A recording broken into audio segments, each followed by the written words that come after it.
सूरज अपनी पूरी ताकत से चमक रहा था। गंगा के किनारे बसे एक छोटे से गांव के बाहर एक विशाल बरगद के पेड़ की छाया में गौतम बुद्ध अपने शिष्यों के साथ विश्राम कर रहे थे। पेड़ की पत्तियां हल्की हवा में सरसराहट कर रही थीं और गंगा की लहरें किनारे से टकराकर एक सौम्य संगीत बजा रही थीं। बुद्ध अपने पीले चीवर में शांत बैठे थे। उनकी आंखों में करुणा और शांति का समुद्र लहरा रहा था। उनके शिष्य आनंद, सारिपुत्र और कुछ अन्य भिक्षु उनके चारों ओर बैठे थे, कुछ ध्यान में लीन तो कुछ बुद्ध के उपदेशों को आत्मसात कर रहे थे। अचानक गांव की ओर से तेज कदमों की आहट सुनाई दी। धूल का एक बादल उड़ता हुआ दिखाई दिया और एक ब्राह्मण जिसका चेहरा क्रोध और तिरस्कार से लाल हो रहा था बुद्ध की ओर बढ़ा। उसका नाम था कौशिक, एक विद्वान ब्राह्मण जो अपने ज्ञान और वेदों की समझ पर गर्व करता था। उसकी लंबी दाढ़ी हवा में उड़ रही थी और उसकी आंखों में आग सी जल रही थी। उसने हाथ में एक लाठी पकड़ रखी थी जो शायद क्रोध में थरथरा रही थी। शिष्य घबरा गए। आनंद ने बुद्ध की ओर देखा जैसे पूछ रहा हो कि क्या करना चाहिए, लेकिन बुद्ध की मुस्कान अडिग थी, जैसे सूरज की किरणें बादलों के पीछे भी चमकती रहती हैं। संवाद। ब्राह्मण कौशिक गुस्से में चिल्लाते हुए, हे गौतम, तुम कौन होते हो जो हमारे धर्म को चुनौती देते हो? तुम वेदों को क्यों नहीं मानते? तुम इन भोले भाले लोगों को उनके कर्म कांडों से क्यों भटका रहे हो? तुम्हारा यह उपदेश एक भ्रम है, एक छलावा। तुम सनातन धर्म को मिटाने की साजिश कर रहे हो। कौशिक की आवाज इतनी तेज थी कि आसपास के पक्षी डर कर उड़ गए। शिष्यों के चेहरों पर तनाव था, लेकिन बुद्ध का चेहरा शांत झील सा स्थिर रहा। उन्होंने धीरे से अपनी आंखें उठाई और कौशिक को देखा। उनकी नजर में न तो क्रोध था न तिरस्कार, केवल एक गहरी करुणा। बुद्ध नरम शांत स्वर में, ब्राह्मण कृपया बैठो, गंगा की ठंडी हवा तुम्हें सुकून देगी। क्या तुम अपने मन की बात शांति से कहना चाहोगे? कौशिक झुंझलाकर, बैठना, सुकून? तुम मेरे साथ मजाक कर रहे हो? गौतम, मैं यहाँ तुम्हें चुनौती देने आया हूँ और तुम मुझे बैठने को कह रहे हो? तुम्हारी हिम्मत कैसे हुई हमारे शास्त्रों को नकारने की? बुद्ध मुस्कुराते हुए, कौशिक, यदि कोई तुम्हें एक उपहार दे जो तुम्हें पसंद न हो और तुम उसे स्वीकार न करो तो वह उपहार किसके पास रहता है? कौशिक एक पल के लिए ठिठक गया। उसका क्रोध अब भी भभक रहा था, लेकिन बुद्ध का सवाल उसे हैरान कर गया। कौशिक कटाक्ष भरे स्वर में, यह क्या मूर्खतापूर्ण सवाल है? स्वाभाविक है, उपहार उसी के पास रहेगा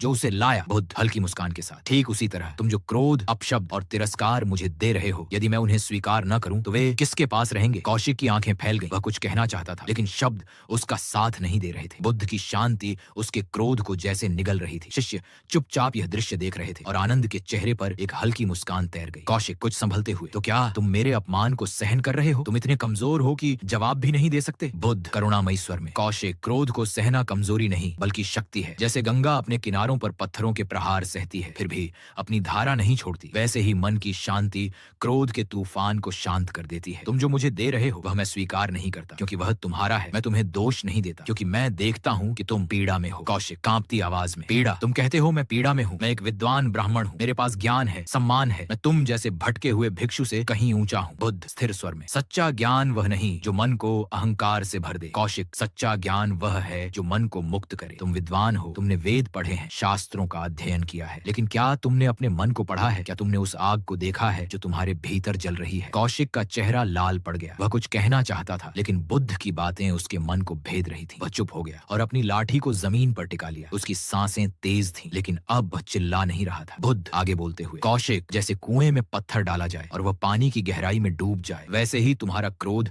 मेरे शांत चित्त में डूब गया है। मैं उसे पकड़ता नहीं क्योंकि वह मेरा नहीं, लेकिन मैं तुमसे पूछता हूँ, यह क्रोध तुम्हें कहाँ ले जा रहा है? क्या यह तुम्हें सुख दे रहा है? कौशिक कुछ नरम पड़ते हुए, सुख? मैं यहाँ इसलिए आया क्योंकि तुम हमारे धर्म को नष्ट कर रहे हो। तुम लोगों को कर्म कांडों से दूर कर रहे हो। तुम कहते हो कि वेदों की जरूरत नहीं, कि यज्ञ और हवन व्यर्थ है। ये सुनकर मेरा खून खौलता है। बुद्ध करुणा से, मैं वेदों का विरोध नहीं करता कौशिक, मैं केवल यह कहता हूँ कि सत्य बाहर की रस्मों में नहीं बल्कि भीतर की समझ में है। यज्ञ बाहर अग्नि जलाने का नाम नहीं बल्कि मन की अशुद्धियों को जलाने का नाम है। प्रेम, करुणा और सच्चाई, यही सच्चा यज्ञ है। क्या तुम्हारे वेद भी यही नहीं कहते? कौशिक चुप रहा। उसने वेदों में पढ़ा था कि सत्य और प्रेम ही धर्म का आधार है, लेकिन उसका अहंकार उसे यह स्वीकार करने से रोक रहा था। कौशिक धीरे से, तो तुम कहते हो कि मैं गलत हूँ? बुद्ध, मैं यह नहीं कहता कि तुम गलत हो, मैं कहता हूँ कि तुम भटक रहे हो। तुम्हारा क्रोध तुम्हारी पीड़ा का लक्षण है। तुम डरते हो कि तुम्हारा ज्ञान, तुम्हारा सम्मान छिन जाएगा, लेकिन कौशिक, सच्चा सम्मान वह है जो मन की शांति से आता है। क्या तुम अपने मन में शांति पाते हो? कौशिक की आंखें नीचे झुक गईं। उसने पहली बार अपने भीतर झांका। उसे याद आया